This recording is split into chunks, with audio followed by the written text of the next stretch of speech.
Hey, what's up guys? My name's Brainbean. Thanks for joining me once again. I really love that some of the bigger gaming companies are starting to see the value in developing more mid to entry level products. And with two of these products coming out within a very short time frame of each other, the Logitech G213 Prodigy and the RAZER Ornata and Ornata Chroma, I thought it would be really fun to put these two keyboards head to head. So let's take a look and see how these two keyboards stack up. Both of these keyboards are made entirely of plastic. Keeping that in mind, the RAZER Ornata definitely feels like it has better overall materials and construction. I found the G213 had a lot more flex during use than the Ornata. Both keyboards have an almost identical desk footprint when the wrist rest is on the Ornata. Of course, as someone who doesn't particularly like wrist rests, I really like that the Ornata gave you the option to use it with or without the wrist rest. I found the inability to remove the wrist rest in the Prodigy a bit of a disadvantage. The Ornata also has a padded wrist rest, while the G213's is simply plastic. Both of these keyboards do have 16.8 million color RGB backlighting controlled by their company's respective gaming softwares, and both keyboards do have all of the secondary functions on the keys illuminated, which is something that I always like to see. But that's where the similarities in the lighting ends. The G213's RGB lighting is incredibly limited when compared to the Ornata Chroma, which has per key illumination and, after the addition of the exclusive new fire effect, now has the most lighting options of any RAZER keyboard. The G213 unfortunately does not have per key illumination, but instead has 5 dedicated lighting zones and only a handful of lighting effects. The quality of the LED lighting in both keyboards is pretty even, however the keys in the G213 don't illuminate as well as the Ornata. I don't think this is an LED issue, rather than the plastic used in the keys. Speaking of the keys, the Ornata's mid-height keys appear to float over the keyboard under a bed of light that looks really stylish. There's really no contest between the two keyboards when it comes to the lighting.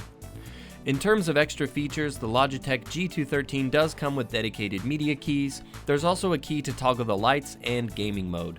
The G213 also has an illuminated G logo above the escape key.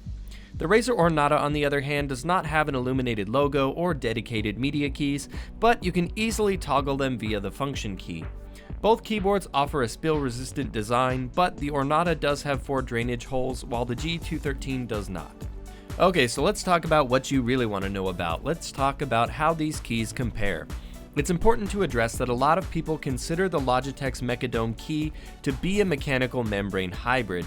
The Logitech Mechadome keys are simply just sliders over domes. These rubber domes are designed to offer 50 grams of actuation force, a 4mm travel distance, and simulate the tactile feel of a mechanical keyboard. It's fancy wording, but in reality, it really is just a membrane keyboard. The RAZER Ornata, on the other hand, does use some new innovative tech to bring you a true hybrid typing experience. Like I said in my review of the Ornata, I was pretty skeptical, but the Mecha Membrane keys offer a really nice experience, giving you audible and tactile feedback. I compare the feeling to using something like RAZER Greens or Cherry MX Blues while using very squishy O-rings. So you can hear for yourself, here's a quick sound test of both keyboards back to back.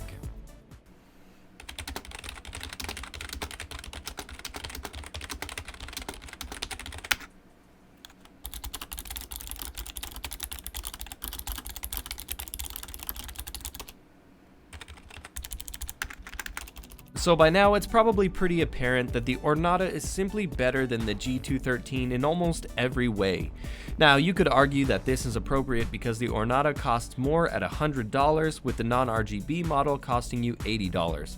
The Logitech G213 comes in at a slightly more reasonable $70, although to be honest with you guys, if you're trying to stay on a budget, out of these options, I would get the non-RGB Ornata over the G213 anyways, because it has a much better typing experience, and the RGB in the G213 is so limited that it isn't a good enough reason to go with the G213 over the non-Chroma Ornata. Well, that's it for the comparison, guys. Let me know in the comments down below which keyboard you think is the better pick. Give this video a like if you enjoyed it to show your support, and be sure to subscribe to the channel if you're new here because I've got plenty more content coming your way in the near future. You can also follow me on Twitter at BrainBeanGaming, and as always, thanks so much for watching, and I'll see you guys next time.